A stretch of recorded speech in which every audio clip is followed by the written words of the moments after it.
Anyone, do you see God is more important to you than the helping of God? If he wants to take you now, and in Marshall's case, not get these recordings published, oh, that's fine, so be it. We want what he knows to be best. You know, the Lord's Prayer, if you can remember that, thy will be done. Oh, that's it in a nutshell, isn't it? When you get to that stage of truly wanting what's said in parrot fashion here, perhaps. I don't mean to depreciate the saying of such, for the words are the trace that may bring us back to the thought, which may generate the pure form in us, a good pure form, one of heaven. Do you see?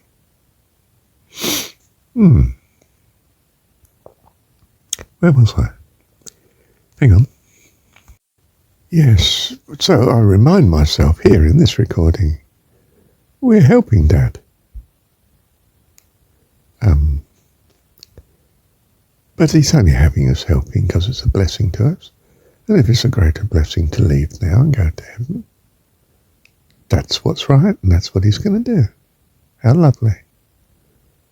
And he'll manage the universe all right with us in heaven instead of on earth. And I'm thinking of heaven now in the sort of traditional way of it being another realm. But from the Jesus point of view, it's not. It's within us, isn't it? Of course it is. Because the pure forms have become pure indeed, by which we mean a platonic consistency of logic and harmony. Harmony of thought. How could you ever have harmony in the world without a harmony of thought? And the world's not made up of harmonious children. They're children, and children are not harmonious. They come and they go and they whiz about all over the place and collide and run into each other in the playground. And so-and-so's hurt themselves. Oh, have they, love? Where is he? Show me. I loved being on yard duty, playground duty. I always felt I needed teachers to be on duty. They're the police. They bring safety and refuge in a barbarous playground. If you're responsible for a school, I've been teaching on and off all my life, don't leave the kids unprotected. You know, they're protected in the class from the teachers to hand, in large measure, assuming you've got a teacher that's in charge. And if you haven't, you've got to get rid of them, I'm afraid. Even if they're saints, if they're not in charge, it's hell for the kids. And so too with our playground, don't just leave them to play. They'll get enough small knocks with you on duty, leave alone you not being on duty. I got my girl, 13 she is 2 days ago, and she's at a Steiner school. And the headmistress who's just left, probably because the staff had been rotten to her. They're good in their way, but they're kids too, you see. Yeah. Anyway, enough of that. Whatsoever's good and lovely, and the good and lovely is that this lady, her name's Jan, is always on duty.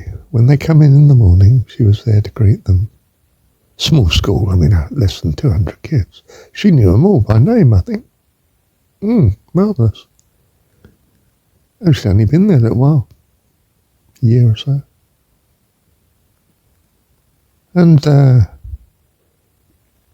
home time she'd be there, officially, monitoring that the parents don't linger too long and keep the flow of traffic and keep safety.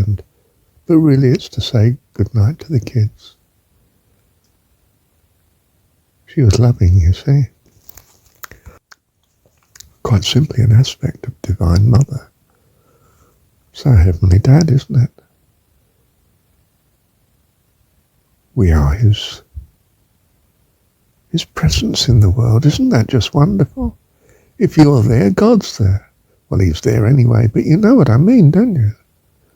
You're the presence of God. You bring an awareness of God into their lives because they know you know God. They catch on. My goodness, in schools the kids catch on. I was interestingly referred to as being Jesus at school. And even the kids that sort of didn't like me and wanted to offend, really. When I walked down the corridor, one or two would say, without me identifying too closely who they were, Jesus. Meaning Jesus is coming, oh, here He is, He's on duty, He's around. But they come to me for help. They come to me when they're in need. And I want to care for every one of them. Those that like me and those that don't, makes no difference to me.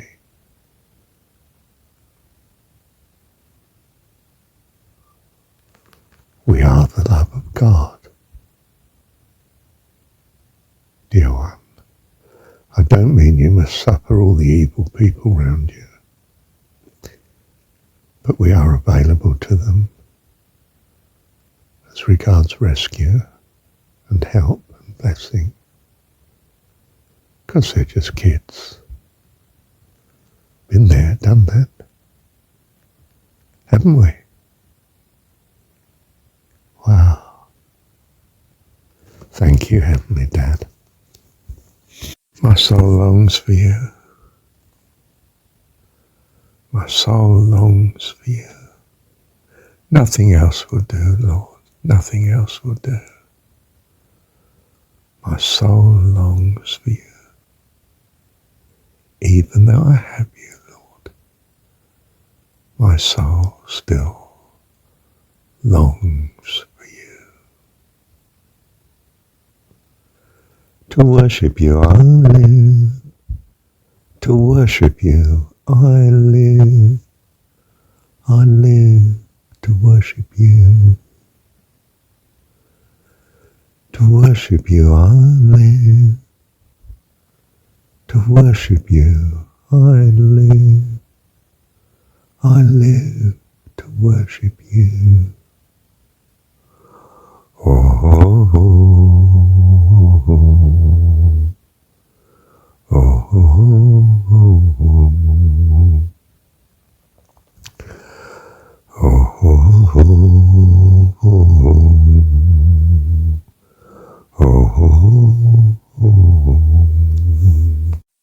to worship you I live. To worship you I live. I live to worship you. Dear one, you just must not miss the fullness of joy in full worship. If I'm in charismatic or Penti worship,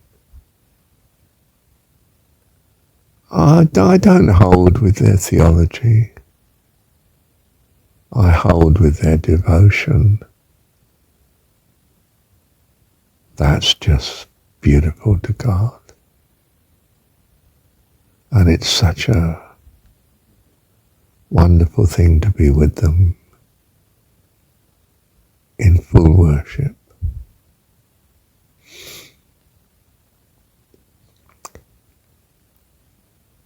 Oh, if only I could find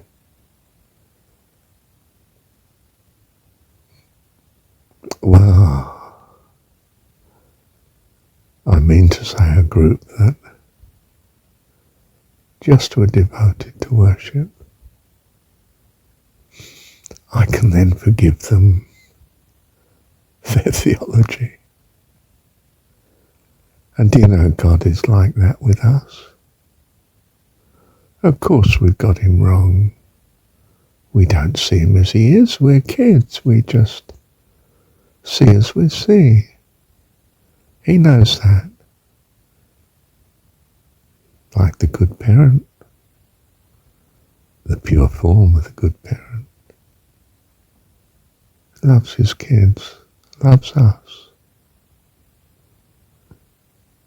That will bring tears to your eyes when you come to realise the goodness that means, dear one.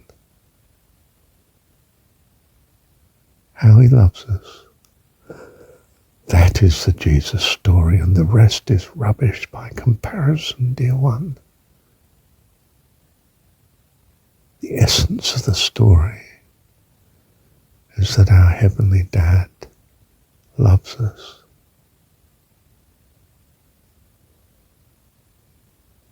Wow. Here in his life eternal, to know thee, dearest Heavenly Dad. Love you.